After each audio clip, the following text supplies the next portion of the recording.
Oluganda mukama waffe yeebazibwe.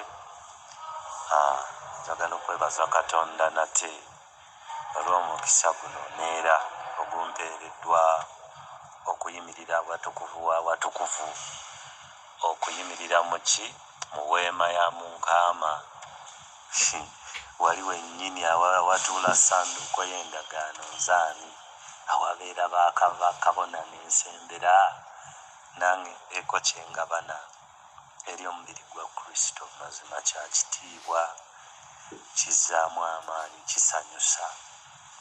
kisanyusa emmeeme yange nzaani Steve waabwe. Haleluya. Tusabe.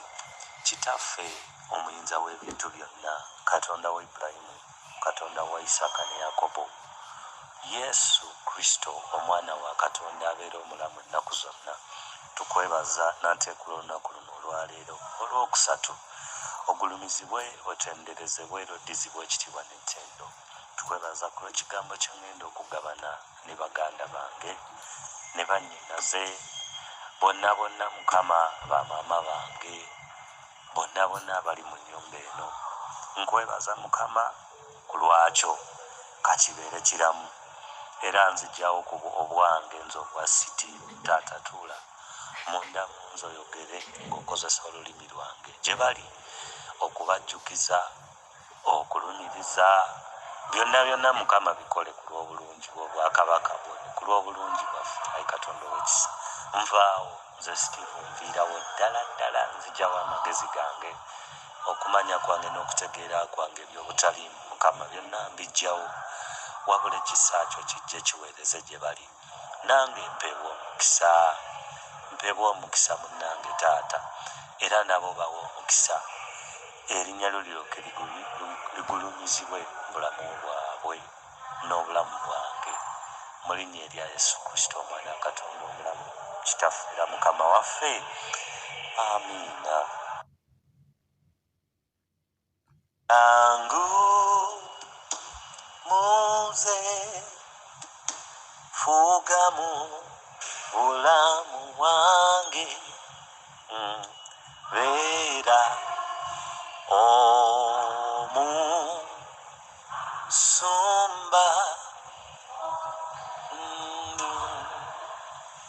weegulumize muze jawe mpita ndikunze, gwe ntukuza n'omusaayigu. Haleluya. Tuli mu Matayo, ekitabo ekya Matayo olunyiriri lwa 11. Tuli mu Matayo 11 okuva ku 21 okutuuka ku 24. Akanyiriri kampi bwe katyo. Omutwe gugamba singa obadde omanyi ekisa ekiri mu maaso go eky'obulokozi, ekisa ekiri mu maaso go ku lw'enjiri, singa omanyi omukisa gw'olina okuwulira ebigambo bye waakawulira eby'obulokozi, singa omanyi Katonda bw'akwagadde okuba nti ofunye akaagaanya n'obaako ekintu ky'owulira eky'obwakatonda, singa omanyi what it means to attain salvation, singa omanyi kyekitegeeza okuba nti osobola okusaba Omwoyo Omutukuvu n'akuluŋŋamya mu kukola ebintu ebimu, singa obadde omanyi kyekitegeeza okubeera omulokole, ekisa ky'oba oyambadde, singa obadde omanyi abakyegomba kino kye tuyina ekyebiro bino, emyaka 10 emabega bannabbi nga bakyogerako nti omwana w'omuntu bw'ali bazze bino na bino ne bino ne bino, andifuka omwoyo wange ku bantu bonna abalina omubiri, singa obadde omanyi gwe mulamwa gw'olwaleero, if you only knew the power you hold in the essence of being a Christian, I mean a follower of Jesus Christ. Hallelujah. Tusoma katusome ow'oluzungu ojja tuteerawo awo olunyiriri olwo mu luzungu. Ngenda soma olunyiriri lumu lwokka, sigenda kulandagga nnyo, tubeere brief. Tusobole osoma akanyiriri kampi nga kali brief naye nga weewaawo. Aleluya. Ekisawo ekiri tugenda kuyiga, tugenda kuweebwa omukisa era nzikiriza Katonda agenda tukola obulungi. Mbaagala nnyo Canaan Land Family. Vincent can tell you that nsiba nkimugamba nti mwana gwe walwawo okundeeta nga mpeebwa nnyo omukisa. Haleluya. Okay, tusome kansooke nveeyo eyo. Haleluya. Tuli ku 21 mwagamba ziri kusanga gwe Kolazini, ziri kusanga gwe Besusaida, kubanga ebyamaanyi ebyakolerwa mu mmwe singa byakolerwa mu Tuulo ne Sidoni, singa byenenya dda, singa bali mu bibukutu ne muvu kankiddemu. Ziri kusanga gwe Steve. Let me use myself as an example.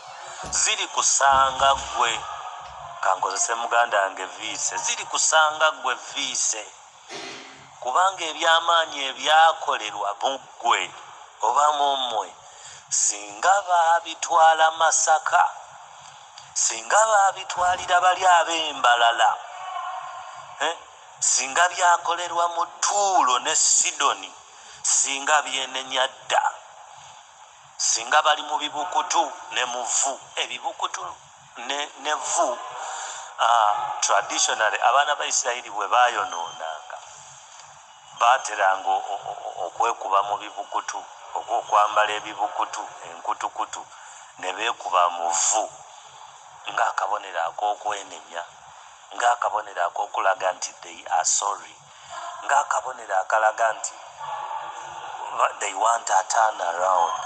Haleluya. Tukkirire kasooke nsome mmaleyo.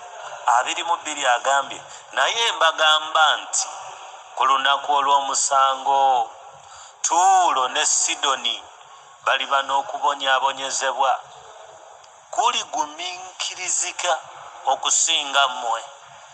Katonda agambye nze ne Viise nti ku lunaku olw'omusango bali abataabulirwa njiri gy'owulidde naye nga baalokoka tebaasobola kumanya by'omanyi, naye ate akakatono ke baawulira beenenya ne badda eri Katonda.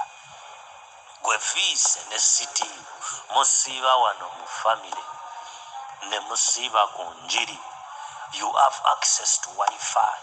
You are always doing the research on the Bible. How many books ebyogera ku Bible, ebyogera ku bigambo eby'obwakatonda bye waakasoma, naye obuntu obutono bwakulema okukwata, okwenenya kwakulema, bwe weenenya okukyuka kwagaana. Agambye naye mbagamba nti ku lunaku olw'omusango Tuulo ne Sidoni baliba n'okubonyaabonyezebwa okuligumiikirizikika okusinga mmwe. Lwaki? Kubanga bo tebawulidde by'owulidde, tebafunye mukisa kumanya by'omanyi, tebafunye mukisa. Bw'ofunye omukisa ogubuulirwa enjiri, ofunye omukisa. Buli lunaku wano we have a preacher, buli omu ajja ng'alungamizibwa Omwoyo Omutukuvu n'asoma ennyiriri n'akujjukiza okwenenya. Oyo gwe wagaana okusonyiwa mulokole, mwannyinaze muganda wange walokoka naye okusonyiwa kwagaana. Ku lunaku luli olw'omusango waliyo gwe baabuulira enjiri kimu nti Yesu alokolera awonya, n'akkiriza Katonda ne yeenenya ebibi bye n'alokoka era n'afuna obulokozi. Haleluya. Naye singa okukyuka kukulema n'ofiira mu butasonyiwa n'ogenda mu geyeena gwe yamanya ebingi, ate ffe zitusanze abaamanya ebingi, kubanga era tulibuuzibwa bingi. Haleluya. Agambye naye mbagamba nti bino bigambo biva mu kamwa ka Mukama waffe. Kino kitabo kya Matayo, Matthew, yali ayogera ku Kristo gwe yali awandiikako.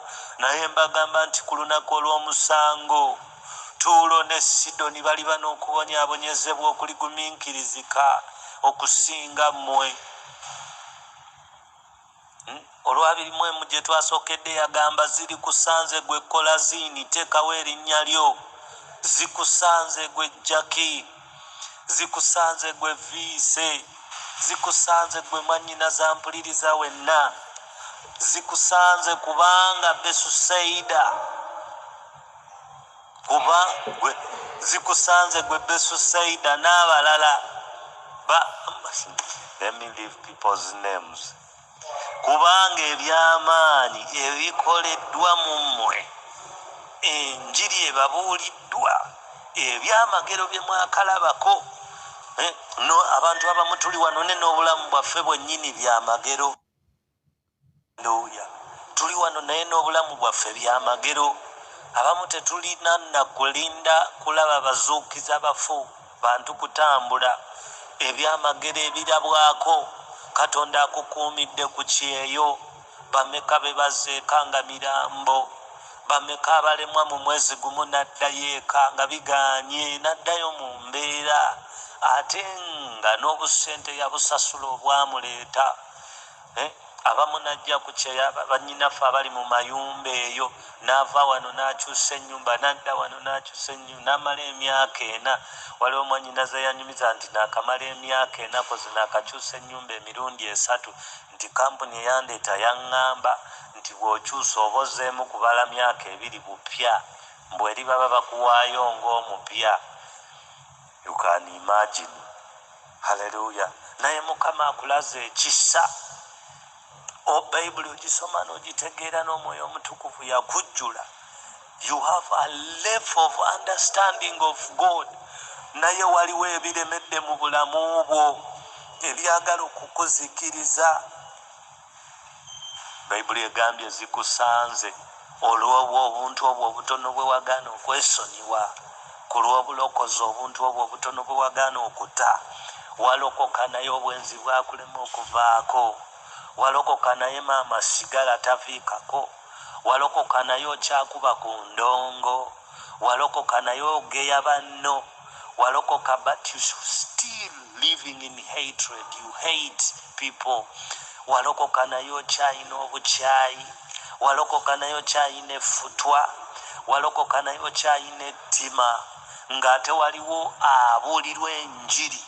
Leero ekigambo kimu nakkiriza Katonda nti bw'atyo bwe yayagala ensi n'okuwaayo n'awaayo omwana w'omu yekka Yesu Kristo amukkiriza aleme okubula wabula abe n'obulamu obutaggwaawo. Wali awuliriza ekyo kyokka n'aggula omutima gwe ne yeenenya ebibi bye n'akyuka n'ayingira obulokozi obutadda gye yava n'atadda Misiri. Naye gwe banaakubuulira paka ddi? Enjiri onoogiwulira paka ddi? Onoojjukizibwa okwenenya paka ddi? Banaakugamba okukyuka paka ddi? Onoolokoka ddi? Olokoka ebyaddala.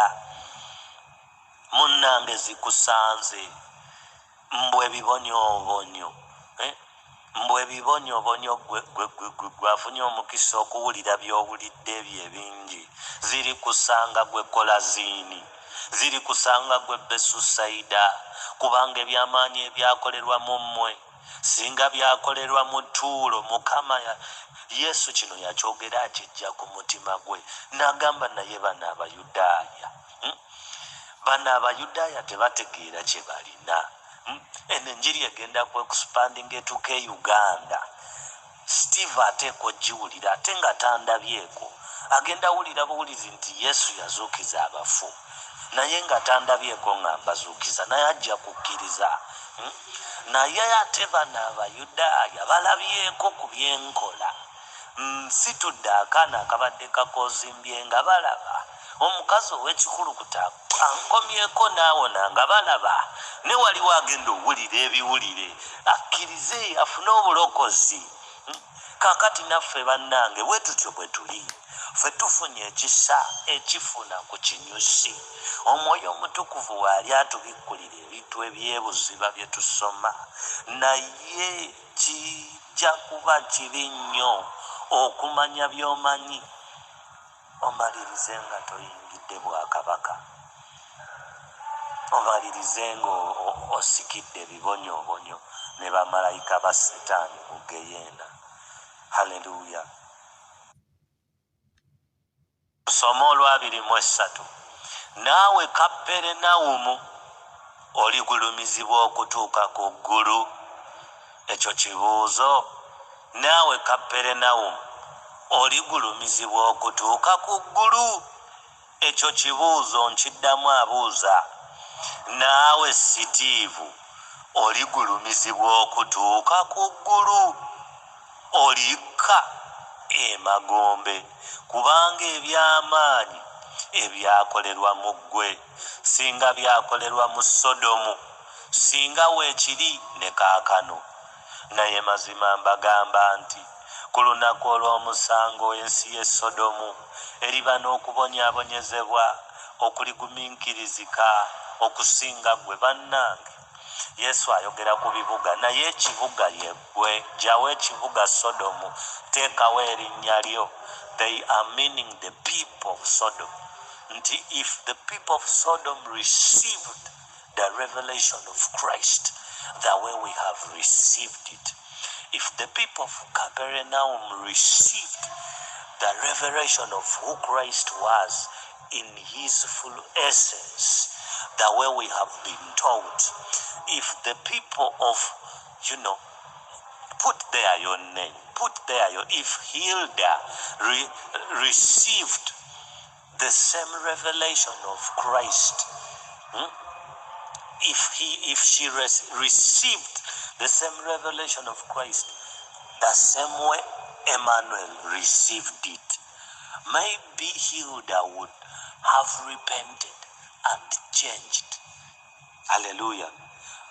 Katonda awulira ennaku buli lw'oba ng'obuuliddwa enjiri, n'ogiwulira naye n'okakanyaza omutima n'okkiriza ebintu by'ensi okusigala nga bikyakufuga. Haleluya. Kimuyisa, tekisanyusa. Kino tekisanyusa. Bannange, tetulinda kubirwa ngoma, tetulinda tusiguukulula.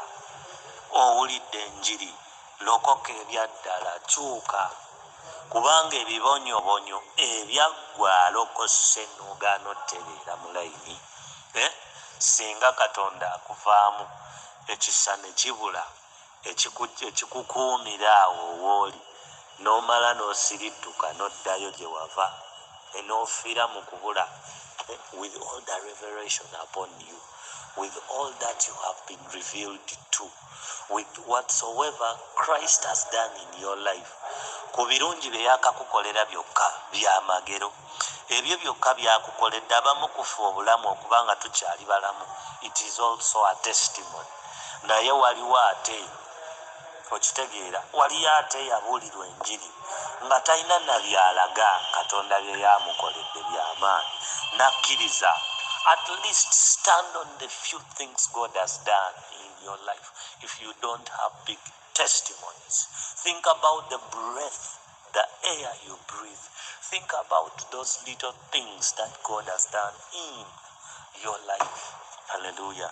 Okyusa obulamu bw'otereza amakubo go, wenenye obutali butuukirivu bwo, odde mu kkubo eddongoofu, okola okwagala kwa Katonda, kubanga mu mazima Bayibuli egambye zitusanze ffe abalokole abaawulira enjiri. Tulina abasumba, we have access to pastors. You can ask every pastor you have about the things you don't understand. We have a church here in this WhatsApp group. You can come here and ask anyone for anything you don't understand. We've always been here. Enjiri ebuulirwa, ku TV kweri ab'omu mirembe giri tebaafuna bino bye tufunye ku maradio buli wadda. How many radios do we have? Naye ebintu ebimu bitutwalidde obudde. WhatsApp yafuuka WhatsApp, ebintu ebimu bitutwalidde obudde, bya Katonda twabivaako. Facebook yafuuka Facebook. Yes, ekibi kyeyongedde n'enjiri eyongedde okubuulirwa, naye zitusanze ffe ab'omulembe guno, kubanga ekibi gye kikomye okweyongera n'enjiri okubuna, naye keebunye bwetyo tuyiwulidde ne tugaana bugaani. Mukama abampeera omukisa abanjagalire. Amiina.